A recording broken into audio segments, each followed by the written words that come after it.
the souk as there are products, and if you have ever lost yourself in the dozens of covered walkways jammed on all sides with the hundreds of shops and little stalls groaning under the weight of thousands of objects from trinkets and spice bottles to carpets and coffee beans, you will realise that this must add up to more stories than can be told in 101 nights, or even 101 years. The Beckers had come to Morocco on holiday and had found themselves in the souk of Marrakesh, only because they had accepted a free tour to go there. All the hotels offered free tours. The idea, of course, was to get the tourists to spend their money once they get to the market, but it wasn't going to work this time, not with the Beckers.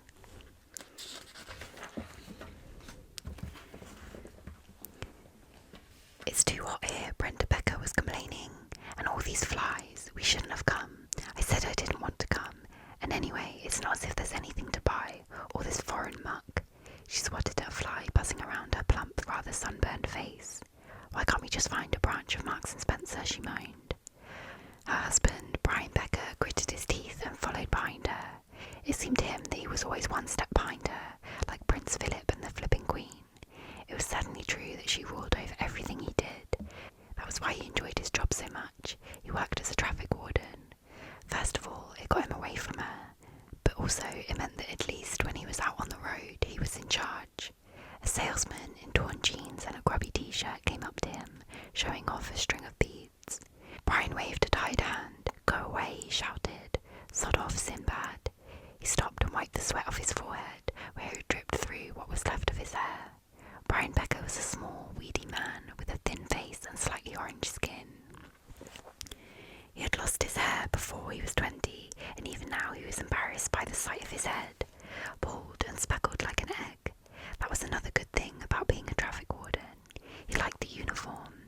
It made him feel smart, particularly the cap which disguised his baldness. He often wore the cap at home, in bed and even in the bath, but dressed as he was now, in shorts that were much too wide for his spindly legs, and a brilliant shirt festooned with flowers. Brenda had chosen it for him before they left. He looked simply ridiculous. A 12-year-old boy walking just beside Arthur completed the family. This was Bart Becker, their only child. Who's Arthur? Have I missed something? Anyway, Bart had been fortunate in that he had inherited neither his father's looks nor his mother's excessive weight. He was slim with a pale face and fair hair that rose over his forehead, rather like his favourite comic book hero, Tintin. He was the only one of the three who was enjoying his time in the souk. The jumble of colours, the rich smells, and the shouts of the traders, woven in with the distant wail of pipes and drums, all seemed mysterious and exciting to him. Perhaps the main difference between Bart and his parents was that from a very early age he had enjoyed reading books. He loved stories, and to him life was a constant adventure. To his parents it was simply something they had to get through. "We're lost," Brenda exclaimed. "This is all your fault, Brian. I want to go back to the hotel." All right, Brian licked his lips and looked around him. The trouble was that here, in the middle of the souk, every passageway looked much like the next one, and he had long ago lost any sense of direction. "It's that way," he said, pointing. "We just came from there, did we? You're an idiot, Brian. My mother always said it, and I should have listened to her. We're lost, and we're never going to get out of this wretched place." All right, Brian was forever repeating the same two words. "I'll ask someone." There was a shop to one side selling antique daggers and pieces of jewellery. As Brenda had already pointed out several times, everything in the souk was probably fake. Most of it was no more antique than her own artificial hip, but this store was different. The knives looked somehow a little more deadly, and the jewels glowed just a little more brightly. And there was something else. The very building itself, dark and crooked, seemed older than the rest of the souk, as if it had been there first and the rest of the market had slowly grown around it. They went in. As they passed through the door, all the sounds of the souk were abruptly shut off. They found themselves standing on a thick carpet in a cave-like room, with the smell of sweet mint tea hanging in the air. "There's nobody here," Brenda exclaimed. "Look at this is wicked." Bart had found a long, curving sword. The hilt was encrusted with dark green stones, and the blade was stained with what could have been dried blood. "Don't touch it, Bart," Brenda snapped. "It's dirty."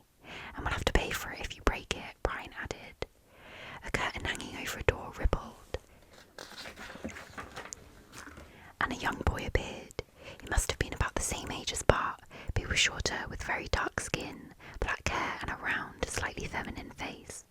He would have been handsome but for the fact that one of his eyes had a large sty, forcing it into a squint, and this made him look almost sinister. "Good morning, you want pie?" His English was heavily accented and sing-song. He had probably learnt it parrot fashion from his parents. "We're not here to buy, thank you very much," Brenda said. "We're looking for the way out, the exit." Brian jerked his thumb in the direction of the door. "Go to the hotel. Taxi." "We have fine jewellery," the boy replied.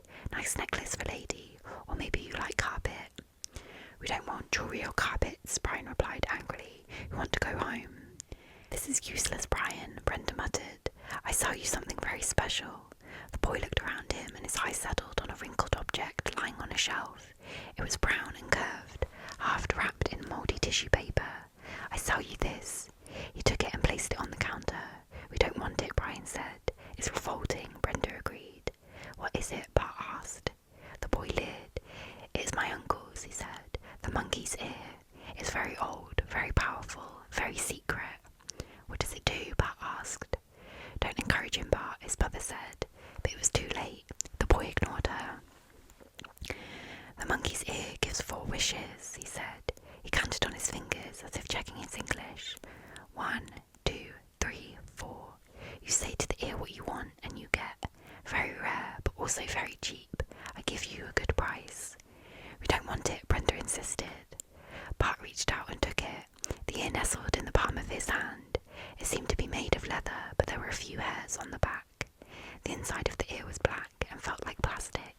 He rather hoped it was plastic. He didn't particularly want to imagine that he was holding a real ear, severed from the real monkey. 4 wishes, the boy repeated. 1, 2, 3, 4. "Let's get out of here," Brenda said. "No, I want it." Bart looked up at his parents. "You said I could have something from the souk, and I want this." "But why?" A trickle of sweat dripped off Brian's chin, and he wiped it with the cuff of his shirt. "What do you want it for?" "I just want it. I think it's cool." "Brian," Brenda began, using her special tone of voice. She always used it when she was about to explode. "How much do you want for it?" Brian asked. 1,000 dirham, the boy replied. 1,000 dirham, that's... Brian tried to work it out. "It's too much," Brenda cut in. "It's more than £50. "Will you take 500 dirham?" Bart asked. 700, the boy replied. "Come on, Bart." Brian grabbed hold of his son's arm. "We didn't come in to buy anything, we just wanted to find the way out." 600, Bart insisted. He wasn't quite sure why he wanted the monkey's ear, but now that he had decided on it, he was determined to have his way. "Yes, deal, 600. The boy rapidly folded the monkey's ear in its dirty wrapping and held it out. Brian grimaced, then counted out the notes. "That's still 20 quid, he complained. "It seems a lot to pay for a bit of rubbish."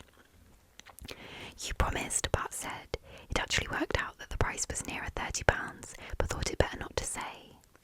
They left the shop, and within minutes they had once again disappeared into the swirl of the souk.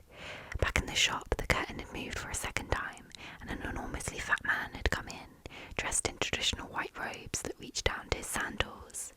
The man had popped out to buy some Turkish delight, and was licking the last traces from his fingers as he sat down behind the counter. He glanced at the boy who was still counting the money. The man frowned, and the two of them began to talk in their own language, so that even if the beggars had been there, they wouldn't have understood a word that was said. "Some tourists came in, uncle. Stupid English tourists. They gave me 600 dirham. "What did you sell them?" "The monkey's ear." The man's eyes widened. He stood up quickly and went over to the shelf. One look told him all he needed to know. "You sold them the monkey's ear," he exclaimed. "Where are they? Where did they go?" He grabbed hold of the boy and drew him closer. "Tell me." "They've left. I thought you'd be pleased, uncle. You told me that the monkey's ear was worthless. You said it was. I said we couldn't sell it. We mustn't sell it. The monkey that the ear was taken from was sick. You have no idea the danger.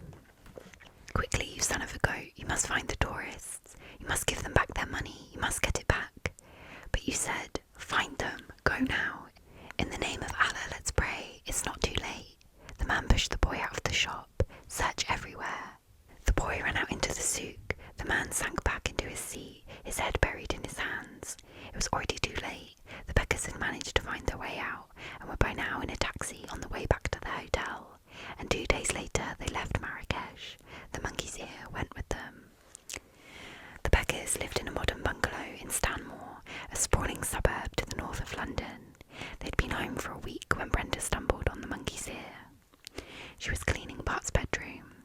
Brenda had a strange way of cleaning. Somehow it always involved searching every drawer and cupboard, reading Bart's diary and letters, and generally poking around whenever she could. She was the sort of mother who always believed the worst of her child. She was sure he kept secrets from her. Perhaps he had started smoking, or perhaps he was gay. Whatever he was hiding, she was determined to be the first to find out. As usual, though, she had found nothing.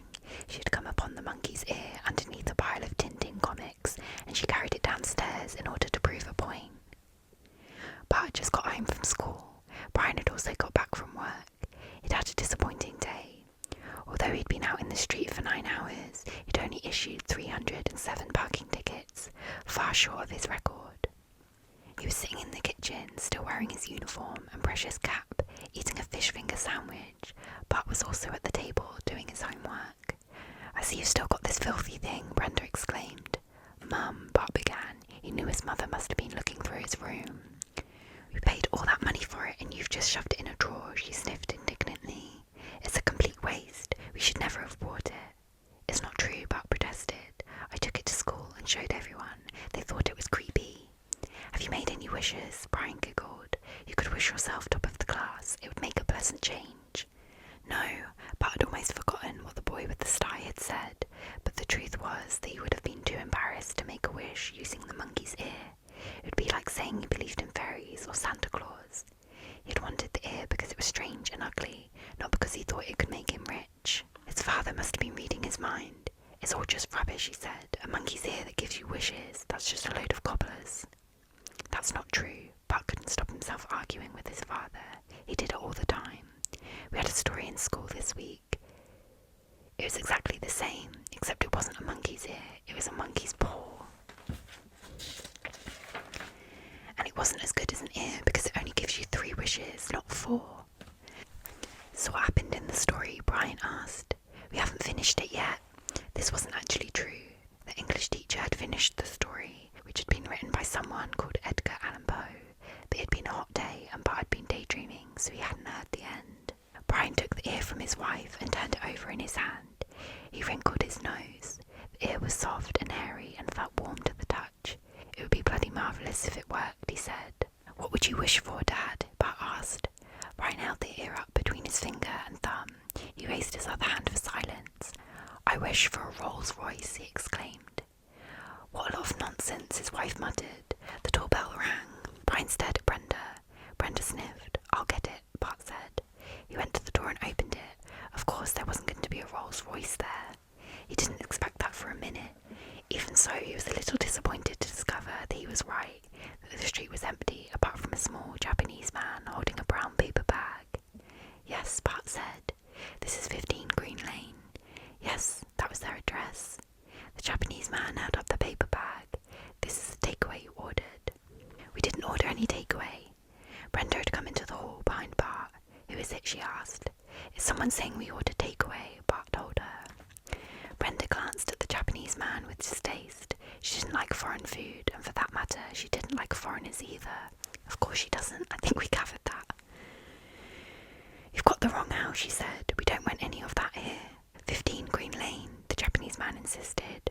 "Sushi for 3 people." "Sushi is all paid for." The man thrust the bag into Bart's hand, and before anyone could say anything, he turned and walked away. Bart carried the bag into the kitchen. "What is it?" his father asked. "It's a Japanese takeaway," Bart said. "He said it was sushi." Brian frowned. "There isn't a Japanese takeaway around here." "He said it was already paid for," Brenda said. "Well, we might as well have it then." None of the beggars had ever eaten sushi before.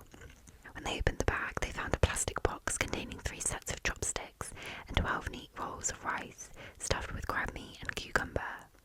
Brian picked up one of the pieces with his fingers and ate it. "Disgusting," he announced. "I'll give it to the cat," Brenda said. Brian sighed. "Just for a minute there, I thought that stupid monkey's ear had actually worked," he said. "I thought you'd open the door and find I'd won a brand new Rolls Royce in a competition or something. Wouldn't that have been great?" "A Rolls Royce would be a stupid wish anyway," Brenda said. "We could never afford to run it. Just think of the insurance." "What would you wish for, Mum?" Bart asked. "I don't know," Brenda thought for a minute. "I'd probably wish for £1 million. I'd wish I could win the lottery." "All right then." Brian held up the monkey's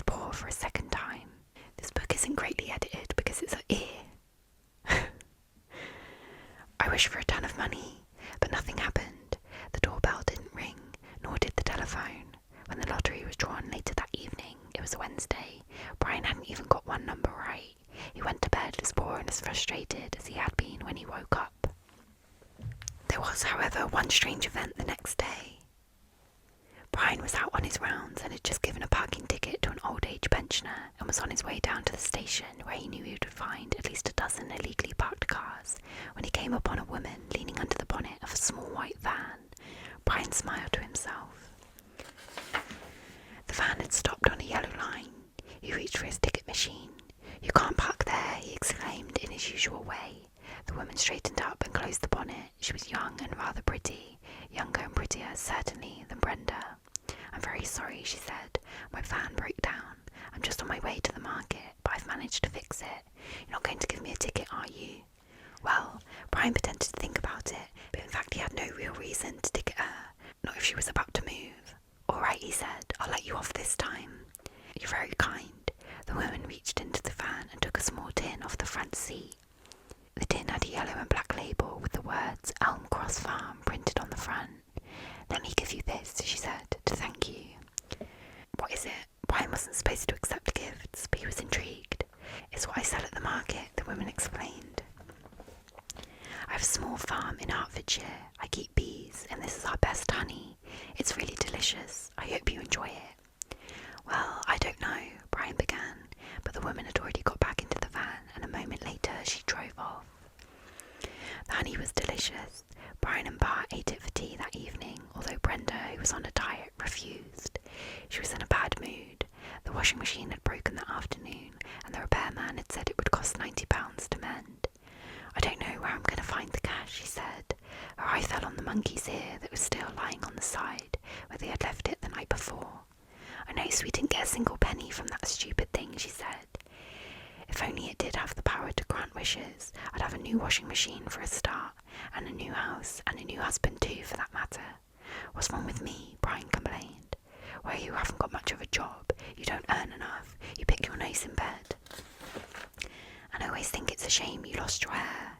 You looked much more handsome when you were younger." It was a particularly nasty thing to say. Brenda knew that Brian was sensitive about his appearance, but whenever she was in a bad mood, she always took it out on him. Brian scowled. He snatched up the monkey's ear. "I wish I had my hair again," he cried. "You're wasting your time," Brenda muttered. "You're bald now, and you'll be bald until you die. In fact, that ear's got more hair on it than you have." That night the weather changed. Although it had been a beautiful day, by the time the beggars went to bed, the clouds had rolled in and the wind had risen, and just before midnight there was a sudden, deafening rumble of thunder. Brenda was jerked out of her sleep. "What was that?" she whimpered. There was a second boom of thunder. At the same time the clouds opened and a torrent of rain crashed down, rattling on the roof and driving into the windows with such force that the glass shivered in the frames. The wind became stronger. The trees along Green Lane bent and twisted, then jerked crazily as whole branches were torn off and thrown across the street. Lightning flickered in the air. Somewhere a burglar alarm went off. Dogs howled and barked.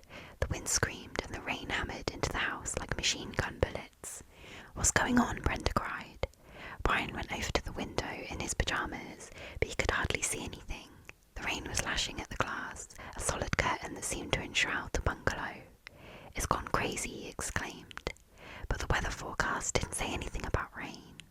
The weather forecast was wrong. There was an explosion above Brian's head, and something red and solid hurtled past, disintegrating on the front drive. "What was that?" "It's the bloody chimney. The whole place is coming down." In fact, the bungalow stood up to the storm, but the following morning at breakfast, the Beckers realised that they were going to have to pay for more than a new washing machine. The storm had torn off the chimney and part of the roof. Brian's car had been blown over onto its side. His rockery was missing. All the fish had been sucked out of his fish pond, and his garden fence was somewhere on the other side of London. Curiously, theirs was the only house that seemed to have been damaged. It was as if the storm had descended on them, and them alone. "I just don't understand it," Brenda wailed. "What's going on? Why us? What have we done to deserve this?" "It was a blooming hurricane," Brian said. "A hurricane, that's what it was." Bart had been listening to his parents in silence, but Brian's last words somehow reminded him of something. A hurricane. He thought back to tea the day before and breakfast before that. He looked at the monkey's ear lying on the sideboard. His father had made 3 wishes and nothing had happened, or had it? "It worked," he muttered. "The monkey's ear." "What are you talking about?" his father demanded. At least it worked, sort of, but it took but a few moments to collect his thoughts. But he knew he was right, he had to be. The monkey's ear didn't give us anything, Brenda said. But it did, Mum. Bart reached out and took it. We made 3 wishes, and we got 3 things, only they weren't the right things. It's as if it didn't hear us properly. Maybe that's why it was so cheap. 20 quid isn't cheap, Brian sniffed. No, Dad, but if the monkey's ear had been working properly, it would have been a bargain. What are you going on about? Bart paused. What was your first wish, he said. I wanted a ton of money. No, Bart shook his head. Your first wish was a Rolls Royce, and what happened? There was that funny Japanese man at the door, and he gave us some horrible sushi, Brenda interrupted. Yes, but what a sushi? They're rolls of rice. Don't you see? The ear didn't hear you properly. You asked for a Rolls Royce, and it gave you some rolls of rice. The second wish was a ton of money, Brenda said. That's right, and then you met that woman, and she gave you a tin of honey. It was almost the same, but it got it wrong a second time. And then, last night, I said I wanted my hair again, Brian remembered. Yes, and what did we get instead? Brian and Brenda stared at Bart. We got a hurricane. There was a long silence. All 3 of them were staring at the ear. It's a deaf monkey, Brian shouted. Yes. Blooming heck, he licked his lips. But in that case, if I'd only spoken a little louder, I could have had anything I wanted. Brenda's eyes widened. You've still got 1 wish left, she exclaimed. Bart snatched the ear. But it's my monkey's ear, he said. You bought it for me, and this time I want to make the wish. I can get a new bike. I can never have to go back to school. I can be a millionaire. I want to make the wish. Forget it. Brian's hand flew out and grabbed hold of the ear. We've only got 1 more chance. I'm head of this family. Dad, give it to me. No. Father and son were both fighting for the ear while Brenda looked on, still trying to make sense of it all. I want it, Dad, Bart yelled. I wish you'd go to hell. The words were no sooner out of Brian's mouth than there was a flash and an explosion accompanied by a cloud of green smoke. When Brian and Brenda next opened their eyes, the monkey's ear was lying on the kitchen table. There was no sign of Bart. Brenda was the first to recover. You idiot, she screeched. You nincompoop. What did you say? What did I say? Brian remembered his words, and his face went pale. You told him to go to hell. She sat down, her mouth dropping open. Our son, our only boy. That was what you wished. Wait a minute, Brian thought feverishly. You heard what he said. The monkey's ear is broken. It doesn't hear properly. You told him to go to hell. Since then, Brian and Brenda Becker have looked for Bart on a hill and in a well. Recently, they moved to the city of Hull, and they're almost certain that one day he'll turn up there, but they haven't found him yet. What lovely people. I might as well read the last one, as it's the shortest horror story ever written, so it shouldn't take too long. I want to tell you how this story got included in this book. About a week before the book was published, I broke into the offices of Orchard Books, which are located in a rather grubby street near Liverpool Street Station. Maybe you haven't noticed, but the book you are holding at this very minute was published by Orchard, and I wanted to get my hands on it because, you see, I'd had an idea. Generally speaking, publishers are stupid, lazy people. Orchard Books have about 20 people working for them, but not one of them noticed that a window had been forced open in the middle of the night, and that someone had added a couple of pages to the collection of horror stories that was sitting by the computer, waiting to be sent out to the printers. I'd brought these pages with me, you see, because I wanted to add my own message to the book. Nobody noticed and nobody cared, and if you are reading this, then I'm afraid my plan has worked, and you are about to discover the meaning of true horror. Get ready, because here it comes. 12 years ago, I desperately wanted to be a writer, and so I wrote a horror story based on my own experiences, which was rejected by every publisher in London because they claimed it wasn't frightening enough. Of course, none of them had the faintest idea what horror really meant, because they had never actually committed a murder, whereas I, my dear reader, had committed several. My Uncle Frederick was my first victim, followed by my next-door neighbour, an unpleasant little man with a moustache and a smelly cat. 2 total strangers, an actor who once had a bit part in EastEnders. I'm going to assume that's meant to say big part. And a Jehovah's Witness who happened to knock at my door while I was cooking lunch. Unfortunately, my adventures came disposing of the last body, and I was arrested and sent to a lunatic asylum for life. Recently, however, I escaped, and it was after that that I had the wonderful idea which you are reading about at this very moment, and which can be summarised in 3 simple stages. Drop into the offices of one of those smarmy publishers in London and slip a couple of pages into somebody else's book, with many apologies to Anthony Horowitz, whoever he may be. Exit quietly and stay in hiding until the book is published. Return only when the book is in the shops, and then wait in the background until some poor fool buys it and follow that person home. Yes, dear reader, at this very moment I could be sitting outside your home, or your school, or wherever you happen to be, and if by any chance you are the one I've chosen, I'm afraid you're about to learn a lesson about horror that I know you'd prefer to miss. Orchard Books are also going to wish that they'd published me all those years ago, especially when they start losing readers in particularly nasty ways, one by one. Understanding will come, but I'm afraid you're going to have to read this whole story again. Start at the beginning, only this time look carefully at the first word of each sentence, or to be more precise, the first letter of each first word. Now at last, I hope you can see quite how gloriously, hideously mad I really am. Although for you, perhaps, it may already be too late. Right, the first letter of each first word. So, I am. G, O, I.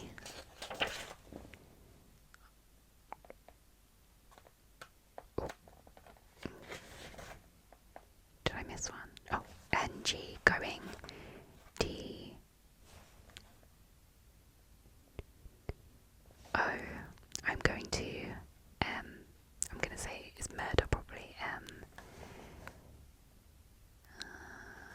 U, R, D, E, R, Y.